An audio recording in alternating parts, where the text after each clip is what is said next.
नमस्कार, आप देख रहे हैं द इंटरव्यू और मैं हूं Bhagwat Singh. Ministry of commerce department की अगर हम बात करें, मोदी गवर्नमेंट के 12 साल कंप्लीट हो गए हैं। किस तरह से ये डिपार्टमेंट काम कर रहा है, इसको लेकर आईएएस ऑफिसर सुमित हमारे साथ हैं। सुमित सर, किस तरह से आप काम कर रहे हैं और ख़ासतौर पे आज ब्रीफ भी आप कर रहे हैं मोदी गवर्नमेंट के 12 साल और मिनिस्ट्री ऑफ इंडस्ट्री डिपार्टमेंट को किस तरह से देखें? मैं आपकी तरफ से सारे आपके श्रोताओं को थैंक्स करना चाहता हूँ कि इतना अच्छा कवरेज आप सब ने किया है, और उनको ये बताना चाहता हूँ कि स्पेशली इंडस्ट्रियलिस्ट जो पंजाब के हैं, जो हरियाणा के हैं, जो हिमाचल के हैं, जो different schemes government of India की अवेलेबल है, जो स्टार्टअप्स हैं इस रीजन में, वो क्या क्या स्कीम्स हैं जिनका वो बेनिफिट ले सकते हैं। और मैं आपसे भी रिक्वेस्ट करूँगा कि पूरी जो प्रेजेंटेशन है उनका वो प्रोवाइड की जाए। सॉफ्ट कॉपी भी हमारा डिपार्टमेंट आपके साथ, मैं भी आपके साथ शेयर कर लूँगा। और अगर हम मोटी मोटी बात करें तो लॉजिस्टिक्स की हमेशा इंडिया में चैलेंज रहा है, और जो लॉजिस्टिक कॉस्ट थी वो काफ़ी ज़्यादा थी, जो कि हमारे को एक अट्रैक्टिव डेस्टिनेशन नहीं बनाती थी।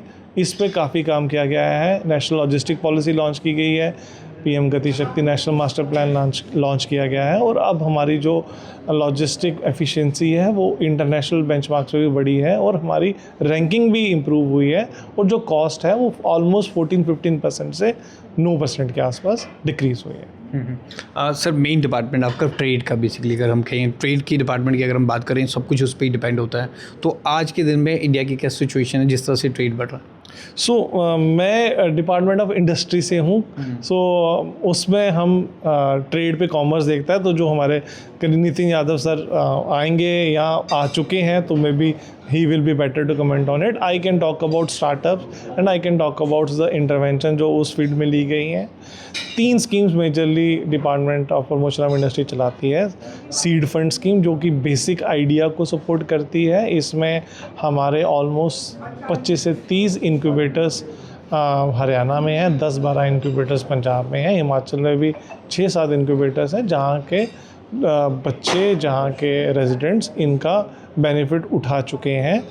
Similarly fund of fund scheme है। Fund of fund scheme mature ideas को सपोर्ट करती है, और उसमें ऑलमोस्ट 10,000 करोड़ की डिप्लॉयमेंट हो चुकी है। Another fund of fund scheme specially to startups who are working on manufacturing, working on deep tech are going to be supported.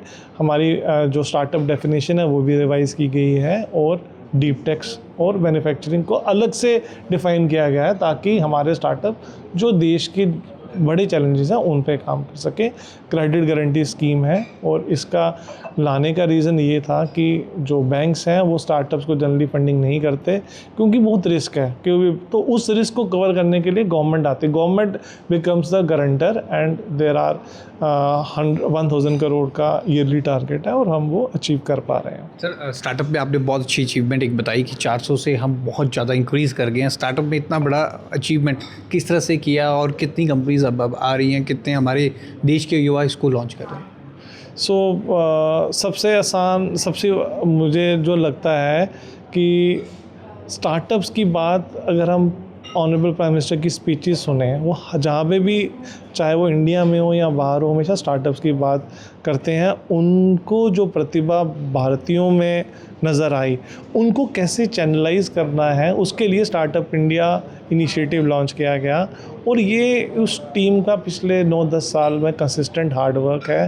The honourable minister sir के डायरेक्शंस हैं, ऑनरेबल प्राइम मिनिस्टर, अभी भी 16 जनवरी को national startup day था, तो honourable prime minister sir आए वहाँ पे, वहाँ पे उन्होंने आके स्टार्टअप्स के साथ बात किया, और जो ये कंटिन्यूअस मोटिवेशन वो देते हैं, और पूरा स्कीम्स की मॉनिटरिंग होती है, जिसकी बेसिस पे जो टारगेट्स हैं हम टाइम से पहले ही अचीव कर पा रहे हैं, जिसकी वजह से इंडिया को globally 3rd largest ecosystem recognise किया गया है। और आई तो वुड से कि 3rd लार्जेस्ट होना इम्पोर्टेंट नहीं है, सबसे रिस्पॉन्सिव स्टार्टअप इकोसिस्टम होना इम्पॉर्टेंट है, कि कोई भी बच्चा जो है वो अपना जो कोई भी आइडिया उसको लगता है तो उसको फंडिंग मिल सके, उसको इंक्यूबेशन सपोर्ट मिल सके।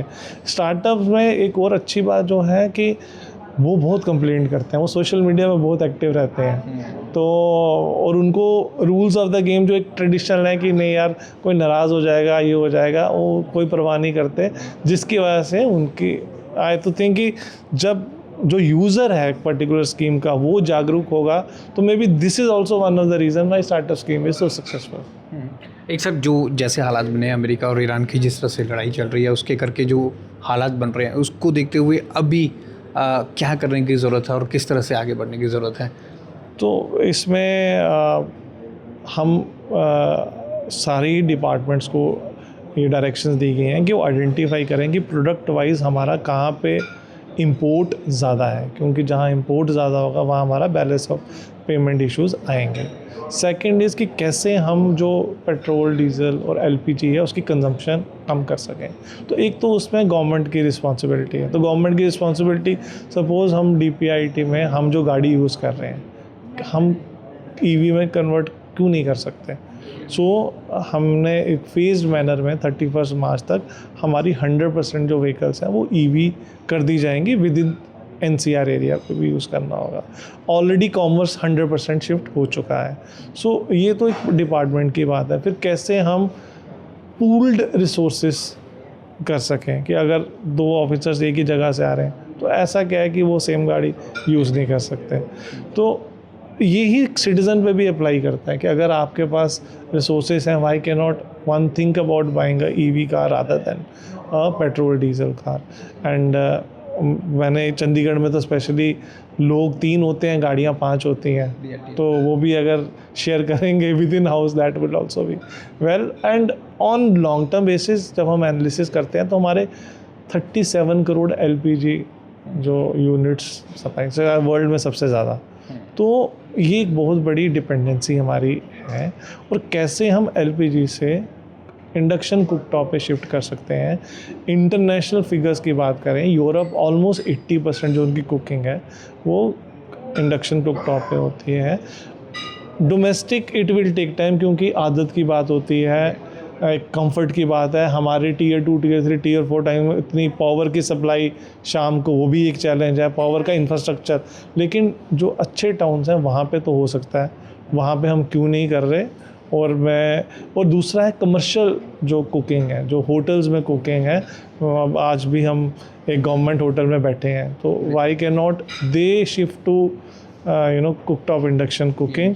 और इस पे there will be reports which will be shared in due course, जिसमें हम एनालिसिस करके बताएंगे कि रेट ऑफ इन्वेस्टमेंट अगर आप इसमें करो तो there is a huge saving over a period of 4-5 years.